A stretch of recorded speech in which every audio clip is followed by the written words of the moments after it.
Welcome to the A&R Worldwide podcast presented by Nuplak with your boy Taylor Jones here as your host. This is the Executives in Discussion podcast where we talk to experienced executives and creatives. We dive into their journeys, ups and downs, the state of the business, where they see it going, and of course gathering some priceless advice and key takeaways. If you're in the music industry or you're looking to get your start in the music biz and want to hear from the very best, this podcast is for you. Senior Vice President of A&R and Head of Creative at Disney Music Group, Vukovic, joins me today. Mio joined Disney in 2012 and has been responsible for all aspects of artist and songwriter signings, as well as creative direction for the recorded music and publishing operations, which include Hollywood Records, Walt Disney Records, Disney Music Publishing. Mio has been instrumental in the careers of Disney icons Miley Cyrus, Demi Lovato, Selena Gomez, and more. Let's get into discussion. Mio, how are you? Great, nice to be here. Long time no see. Thank you for being here. I appreciate your time. Lovely to see you. You just had a panel. We're at MUSEXPO. Yeah. What was the panel about? How was it? It was. I've done them now a few times, and I love them. It's kind of generally the state of A&R, and I think just with all of the vast changes in the music business, it's interesting for people to kind of learn from our perspective what's happening, what we're seeing, trends. You have to stick your head up every couple of weeks and think about if what you're doing is relevant, and what you're doing on behalf of your artists and your songwriters or whoever you work with is relevant. Yeah, I remember last year we had a panel together and we talked about the state of A&R also. Yeah. So I'm really interested to come back to that and talk about how it has evolved and changed, especially from someone with your perspective. You are Senior Vice President of A&R and head of A&R at Disney Music Group. Talk to me about your journey thus far. You said you've been there for 10 years. Yeah. I'd love to know how you started in the music business, sure. if this was innately natural to you, and how you ended up, moving your way up the ranks and being in this position at the moment of a place of influence and being able to really help the industry steer and adapt in that state of A&R in many ways. No, yeah. I started as a DJ. I was a club DJ, and I loved music. I really never even realized that it could be a profession or how people made their living at the music business. Were you more?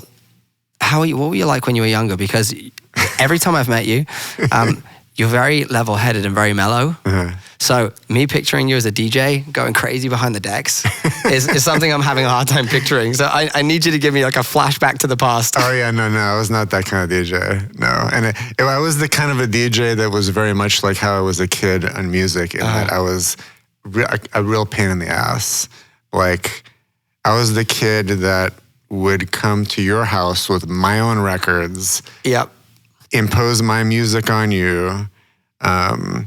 It's like when your new girlfriend gets into your car and changes the music, and it's like, I didn't know that's where we were already.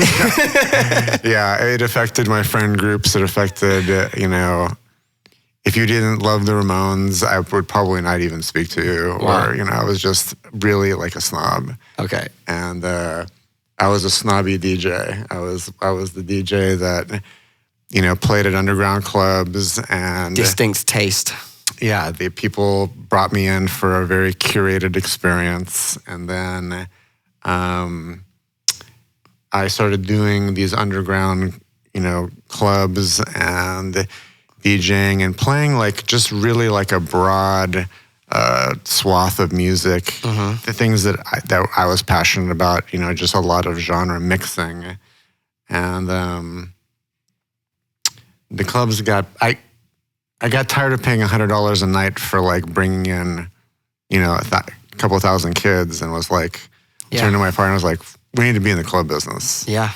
And so we started doing underground clubs, and then I kind of started meeting more people in the music business, and I started to kind of idolize my peers in New York who were DJs that had their own record labels, and I was like, wow, man, spinning your own records. And now we're into Act 2. Okay, so I'm following up until now. So did you start your own record company, or did you did? Yeah, I started a little label called Vendetta. Okay. And because at the time it was very hard to get paid from your distributor, so I was like, we're gonna have a really hard name. We're gonna have like Vendetta. Like you don't pay us our money, there's gonna be problems. And so I met, a lot of artists through, being a DJ and having these clubs that were kind of the hub of, when you play a lot of different music, you're also bringing together people with diverse interests. Sure. So all these bands, the Jane's Addictions and Chili Peppers and, all these great artists kind of would come together in these clubs and made different kinds of, there were different kinds of bands because they had different interests. It's also the beauty of music, right? Is it's truly the one language that brings people together, no matter where you're from, which is great. So you started a label, and I guess it didn't start as like direct down the middle pop music. Oh, no. And that's quite a stark difference to what you do today at Disney, which is so commercial, and not just that you guys don't do cultural, meaningful, and moving and different things, and that's incredibly diverse, because of course you do. You have an incredibly diverse portfolio of music. But it's a machine. It's a machine that has inspired many and brought so much joy and happiness. And even for me, growing up, Disney was a big motivator. And I ended up being signed to Disney as an artist back in the day. So, how did that happen? how did you go from Vendetta Records and underground club scenes and DJing? To, I guess you live in LA now, to being at a major like Disney. Yeah, I mean, my whole thing was being in touch with the LA underground music scene, and that's what the label was, and that's kind of how I got my first job at Geffen Records, working for David Geffen. Yeah, he wanted somebody who was. He felt like I'd made famous A&R people and they are out of touch, and I want somebody who is in touch with the street, and he hired me. Wow. And I always just kind of kept I never let go of that aesthetic, or like I still collect records and I love music and I stay in touch with every new thing that has a heartbeat on it, but my job is vastly different. So let's talk about your job then. Yeah. What is it that you do on a day-to-day basis? Because you have this position where it could function in a variety of ways, be it in leadership and in setting the blueprint for the A&R department, or how involved creatively are you, and how do you prioritize the two between being a senior executive and still being a music lover and being an A&R at heart, which is where your career has transpired to. Yeah. So I look after, I oversee the artist roster, I oversee our music publishing company and songwriters, and I oversee all of the delivery for all of our soundtracks from all our partners. So those are the kind of three pillars. Yeah, those are the things that I oversee. But the thing that I think probably that I love the most about my job is that every day is quite different. Like I really never know what, triage is going to happen in which particular category. But they all involve the same skill set, because in the end, I think what people don't realize enough about our business is that everything about what we do is about relationships. Everything. And so it's just your ability to be able to call somebody on the phone that may not want to do this thing when they woke up this morning, but you need them to do it for you today. Yeah. And you want to leverage that. And so I think people, back to when I worked at David Geffen, he used to always ask me, are you working on your relationships? And I was a kid, and I didn't understand. And he would say, are you working? I think he was asking me, like, do I have friends? Like, I thought, I just didn't really understand. And then one day he asked me to do something, And the person that could make it happen happened to be my attorney. I called my attorney, at the time Jeffrey Light, and Jeffrey said, done. I called David back and I said, done. I hung up the phone and I started profusely sweating because I realized that was the only attorney I knew. Mm-hmm. And I cold called every attorney I could to have lunch with them for the whole rest of that year. Wow. I was like, I can't never not have a good relationship. So you were genuinely, in the beginning, anxious and nervous to utilize or to leverage a relationship in case it ruined it. See, for me, as I've been growing up and growing into the business as a young music executive, I've realized the value in utilizing relationships really early on, but you have to come to a place where you're able to be at least respected enough to be able to leverage them, and you do it in a reciprocal way that if you do this for me, I got you. And anything you need, I'm here. And it takes a while to get to that. So it's really interesting that happened at a point in time when you were already working for David Geffen. Yeah. And what is your view on that today? You know, is that more of a instinctual, you know, hey, I need something, you know, can you get it done for me? Even outside of the roster and writers, and how instrumental is that in moving projects along from a relationship standpoint, even when you're at a giant like Disney? It's everything. Yeah. It's everything. I mean, the competition's everywhere. It doesn't stop no matter where you are along your journey or what company you may be at a particular place and time. But you get to a point, I think, when it transcends the relationship in that you work with people and you're like, wow, I want an uplifted experience with people who love music as much as I do, who are professional to work with, and we can like aim at a higher, almost. And you end up having a crew of work friends that you constantly collaborate with. And you just kind of like, you get attracted to, I would call them excellence addicts. Yeah. Right? And then you want to pull your talent into that and create kind of this upward spiral. Mm-hmm. I don't know another way to put it, but and so you find this other beauty in the relationship. You find this other level, other than like a basic kind of, you know, cordial transactional thing. It's just, you spend time with people and it deepens, and then it's just like, you know, we're going to do great things. We're going to do great things together. Yeah. That's the beauty of it. Yeah. And then you build songs, and ultimately you hope that the rest of the world has a relationship just the same with that song. Yeah. And sometimes it's even easier to find an organic relationship with the song when the song has been made via organic relationships, because sometimes you can feel the magic in that. And I guess one of the things that Disney does really well is apply magic into everything that it does.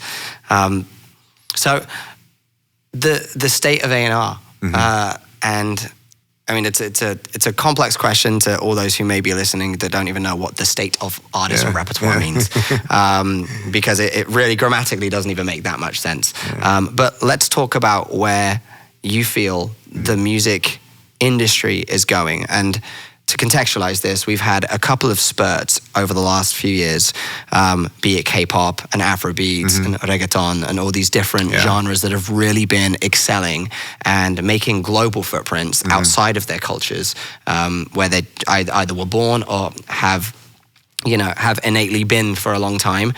Indian pop is really up and coming at the moment. What do you think are the most exciting things to look out for as far as music is concerned? And is there a bucket of artists that you're excited and monitoring and looking at the moment?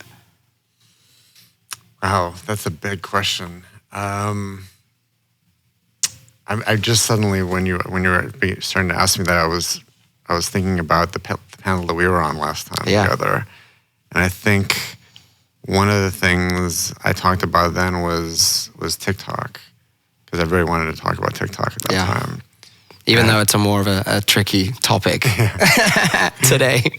But I mentioned how, like, the dangers of TikTok, meaning in terms of the chasing TikTok signings, which we never went down that path. I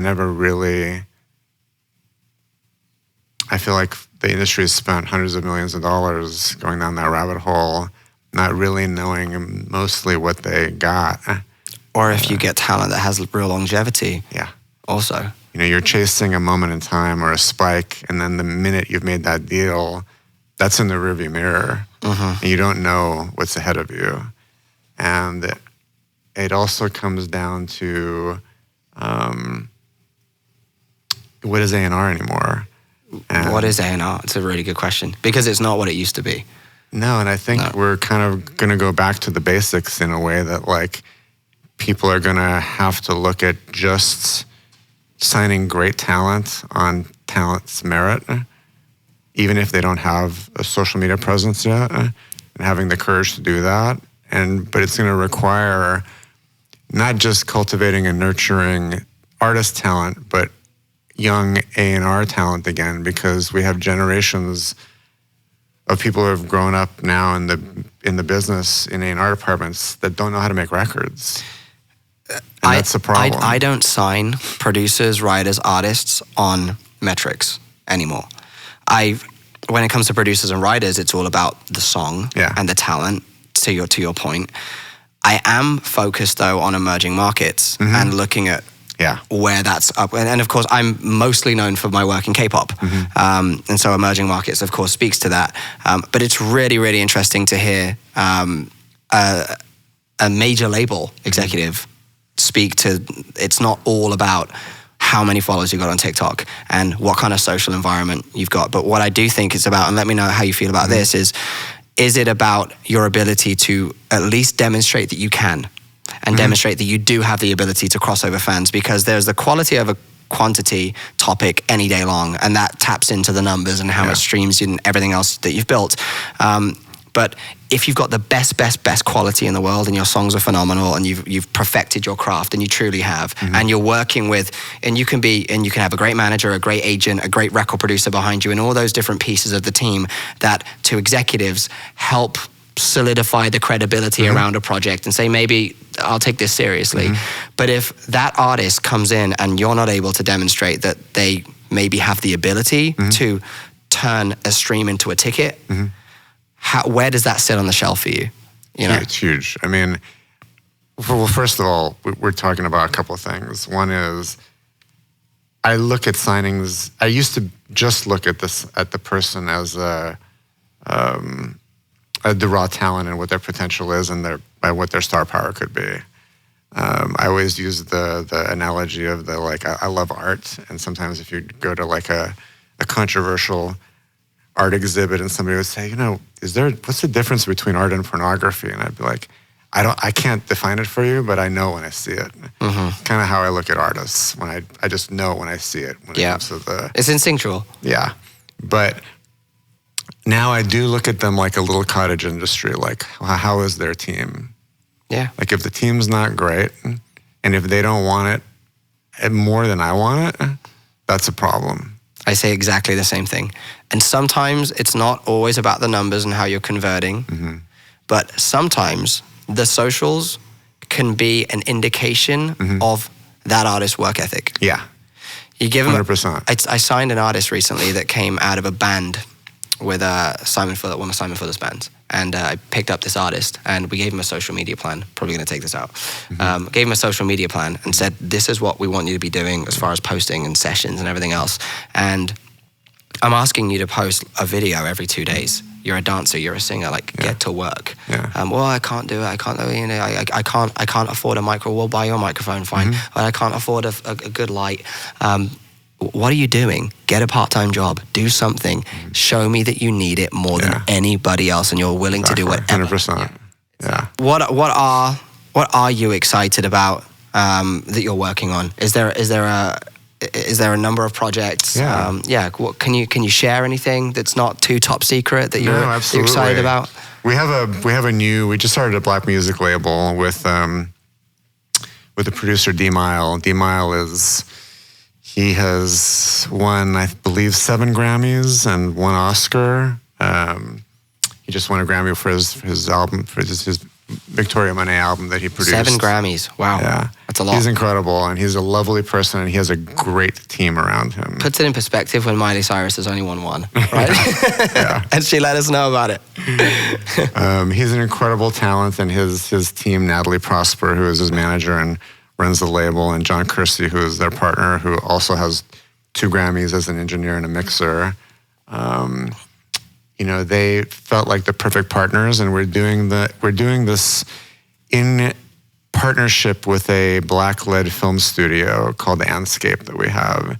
And Anscape do feature films, episodics, documentaries, book publishing. We kind of felt like we could create something unique with them, because one thing I feel like that's missing in trying to, really develop artists and their fandom is the storytelling. I don't think you can do it without storytelling. So to have them as a partner for like the storytelling, I think is maybe something that hasn't been done before. And I feel like I have the perfect kind of people to do it with, and I never have to worry about D-Mile in the studio, because he just delivers every time. I love great record making and watching him work. I mean, he does it like he's making a sandwich. It's so effortless and casual and pleasurable to him. It's that uplifting thing that I can be around somebody where I'm like, wow, this is just making me feel great about, getting up today, and like whatever comes our way, we're just gonna try to knock this thing out of the park. So I'm very excited about that, and I'm also just excited about the company in general. When it's a funny thing to say, but I think I've shared with you that when you look at it, the Disney brand is really the smallest part of the company now.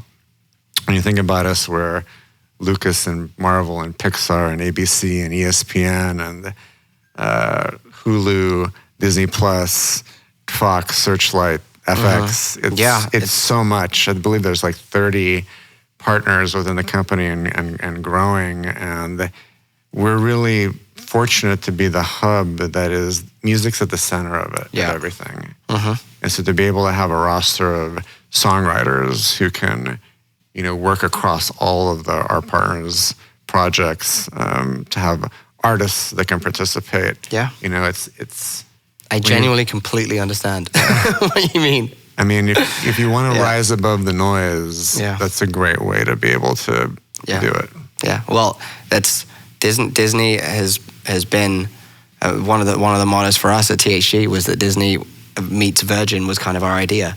It was Disney speaks to the content focus, the ability to cross-pollinate artists and producers and writers and original content and media with consumer products and live entertainment and everything else. And then the Virgin was the entrepreneurial diversification, which is why I went into beverage and hospitality and different things. So I genuinely relate to it. And it's been part of what has inspired what we've been trying to build here too. So it's really nice to hear that that's something that you and your team are continuously excited about, and that core of what makes Disney so unique is still growing and still expanding in that with that same mission at heart. It's really cool. Yeah. Thank you, Mio. Appreciate it. Much appreciate your time. Pleasure. Yeah, thanks so much. Make sure to subscribe to the podcast, follow the Spotify page, and stay tuned for the next episode of Executives in Discussion on the A&R Worldwide podcast presented by Nuplak with your host, Taylor Jones. See you next time.